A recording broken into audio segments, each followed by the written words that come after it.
বাসাটা দেখতে চাচ্ছিলেন, এটা হচ্ছে আমার বাসার ফ্রন্ট সাইড। সবাইকে হচ্ছে পুরো বাসাটা ভিজিট করে দেখাই, কারণ হচ্ছে এইবার হচ্ছে আমার নতুন বাসায় প্রথম ঈদ। তো আমার এই ছোট্ট বাসাটা কীভাবে সাজাইলাম, কী করলাম, সব কিছু আজকে আপনাদের সাথে শেয়ার করি। দেখে এটা হচ্ছে আমার এই ছোট্ট বাসাটা, এই হচ্ছে বাসাটার ফ্রন্ট সাইড, আপনাদের সাথে শেয়ার করি। চলে আম্মু সবাইকে ঈদ মুবারক বলো তো। আচ্ছা, এটা হচ্ছে আমার হচ্ছে ডাইনিং রুমটা হচ্ছে এই পাশ থেকে শুরু। আমার বেবি হচ্ছে টিভি দেখতেছে। আম্মু সবাই কি মুবারক বলে দাও, এদিকে তাকাও, বাবার দিকে তাকাও, ঈদ মুবারক বলেছে। নিফরা শোনা, এটা হচ্ছে তার দ্বিতীয় নাম্বার ড্রেস চলতেছে। এটা হচ্ছে আমার ড্রয়িং রুম। আপনারা একটু বলেন তো আমার ড্রয়িং রুমটা কিভাবে সাজিয়েছি, কেমন লাগছে বলেন তো, পছন্দ হয়েছে কিনা সবার। আমার সামর্থ্যের মধ্যে যেতটুকু ছিল অতটুকুর মধ্যেই সাজিয়েছি। এই ছোট্টখাটো সিম্পল ডেকোরেশনগুলো এবার ঈদের উপলক্ষে এগুলো করা, কারণ যেহেতু বাসায় নতুন উঠেছি। আর এই পাশে দেখেন, এই পাশেও কিছু ছোট ছোট ডেকোরেশন করেছি। এগুলো সবই হচ্ছে এবার ঈদের উপলক্ষে। এই ছোট ছোট এই ডেকোরেশনগুলো সব ঈদের উপলক্ষে করা। তো যাই হোক, এটা হচ্ছে আমার ড্রয়িং রুম। দেখেন আর এখন চলেন আপনাদেরকে আমার ডাইনিং রুমটা দেখাচ্ছি। এটা হচ্ছে আমার ডাইনিং রুম। আচ্ছা, সকালবেলা নগর ফ্রেন্ডরা সবাই আসছিল, অনেক নাস্তা টাস্তা খাওয়া হয়েছে, এখন মাত্র টেবিলটা গুছিয়েছি। বাট কি নাস্তা তৈরি করেছি এগুলো সব আপনাদের সাথে শেয়ার করবো, ভিডিওর পরে দেখবেন আপনারা। আগে বাসাটা ভিজিট করে দেখেন। এটাও হচ্ছে খুব সুন্দর, মানে সিম্পলের মধ্যে এগুলো একটু সাজিয়েছি ঈদের উপলক্ষ করে। এগুলো সব সাজানো, নতুন বাসা যেহেতু উঠছি আর ঈদটা যেহেতু এবার শুরু, তাই এগুলো একটু সাজালাম। মানে জানি না কেমন হয়েছে, আপনারা কমেন্ট করবেন যে সাজানোটা আমার কেমন হয়েছে, তাইলে আমার খুব ভালো লাগবে। এটা হচ্ছে আমার ডাইনিং রুমের একটা কর্নার। এই কর্নারটা এগুলো সবই হচ্ছে আগে থেকে সাজানো ছিল, তবে ঈদ উপলক্ষে একটু একটু একটু একটু মডিফাই, যেটাকে বলে একটু মডিফাই করলাম। কেমন হয়েছে এটাও বলবেন আপনারা। এটা হচ্ছে আমার ডাইনিং স্পেস। এখন চলেন আমার গেস্ট রুম। একটা গেস্ট রুম আছে, গেস্ট রুমটা দেখাই। এটা হচ্ছে আমার গেস্ট রুম। এখানে হচ্ছে আমি মাঝে মাঝে লাইভ করি, তারপরে কেউ আসলে এখানে একটু তাদেরকে এখানে বসাই। এটা হচ্ছে ছোটখাটো একটা গেস্ট রুম, বেশি অত বেশি বড় না। আর এটাও এই পাশটা যে এটাও হচ্ছে, এগুলো হচ্ছে ঈদের উপলক্ষে একটু সুন্দর করে ডেকোরেশন করা। আর আমার হচ্ছে একটা সুন্দর একটা বারান্দা আছে, মানে আমার কাছে সুন্দর, কার কাছে কেমন যায় না। এটা হচ্ছে আমার সেই বারান্দাটা।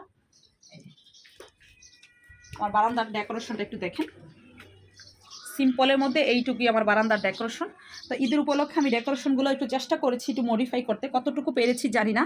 এটা হচ্ছে আমার বারান্দা।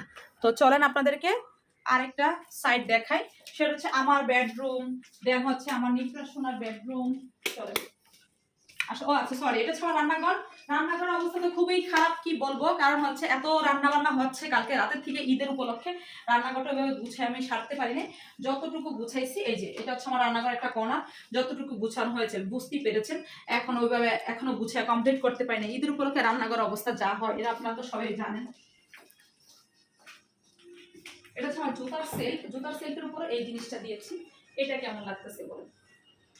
আর এটা তো মোটামুটি সবাই জানেন, এখানে আমি দাঁড়ায় দাঁড়ায় সবসময় হচ্ছে ভিডিও করি, ছবি তুলি, যা যা করা সবই করি এইখানে দাঁড়ায়। তো চলেন এখন একটু আমার বেডরুমটা দেখাই। এটা হচ্ছে মাই বেডরুম, মাই শান্তি, চরম শান্তি। এটা হচ্ছে মাই বেডরুম, এই হলো। আর দিকে দেখাই, এটা হচ্ছে একটা কর্নার, ঠিক আছে। এটা হচ্ছে আমার বেডরুমের কর্নার। আর এই যে যে বেডশিটটা দেখতেছেন, এই বেডশিটটা কিন্তু দেওয়ান ফ্যাশন কর্নারের পেজের বেডশিট। অলরেডি আমি আমার বেডে বিছিয়ে ফেলেছি। এটা হচ্ছে দেওয়ান ফ্যাশন কর্নারের বেডশিট, ঠিক আছে। আর বেডশিটের সাথে এটা হচ্ছে সাইড টেবিল, এগুলো সব হচ্ছে আড়ং থেকে কিনা। আর এটা হচ্ছে আমার আরেকটা বেডরুমের সাথে আরেকটা কর্নার। এই কর্নারটা এভাবে সাজানো, যতটুকু পেরেছি এতটুকু, মানে সিম্পলের মধ্যে অতটুকু করা। আর মাঝে মাঝে আমি আর আমার হাজবেন্ড এখানে বসে মাঝে মাঝে চা খাই। আমি এই চেয়ারে বসি, ও এই চেয়ারে বসে। এই হচ্ছে আমার সিম্পলের মধ্যে আমার বেডরুম।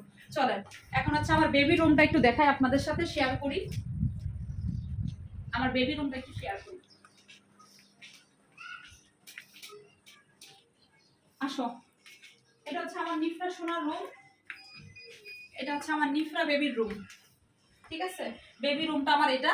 এই আর কি, আপনাদেরকে আর ওয়াশরুম আর এগুলা কিছু দেখালাম। এই রুমের সাথে একটা বারান্দা আছে, এগুলা দেখালাম। এই রুমের সাথে একটা বাথরুম আছে, আমার বেডরুমের সাথে একটা বাথরুম আছে।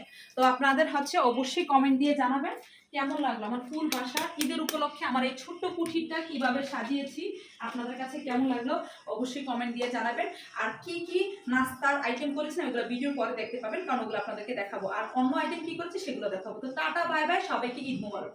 সবাইকে ঈদ মোবারক, ঈদ মোবারক। ঈদের দিন কিভাবে বাসাটা গুছালাম, কি করলাম না করলাম সব কিছু আপনাদের সাথে শেয়ার করছি। একটু আগেই দেখতে পেলাম, পুরা বাসা ভিজিট করে আপনাদেরকে দেখালাম।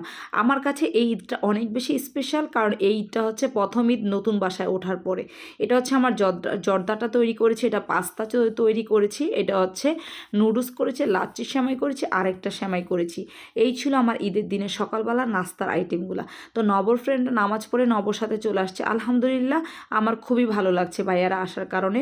তারপরে হচ্ছে রাতে কী কী আইটেম তৈরি করলাম, দুপুরবেলা হচ্ছে বড় বাবির বাসায় খাওয়া দাওয়া করেছি, রাতে কী কী আইটেম তৈরি করলাম এগুলো এখন আপনাদের সাথে শেয়ার করছি। এই মেয়েটা একটা অগুছালো মেয়ে ছিলাম, জীবনে তেমন কিছুই পারতাম না, তেমন কিছুই জানতাম না। হোস্টেল লাইফ বড় হয়েছে, আর বাবা মার খুবই আদরে ছিলাম যেহেতু ছোট ছিলাম।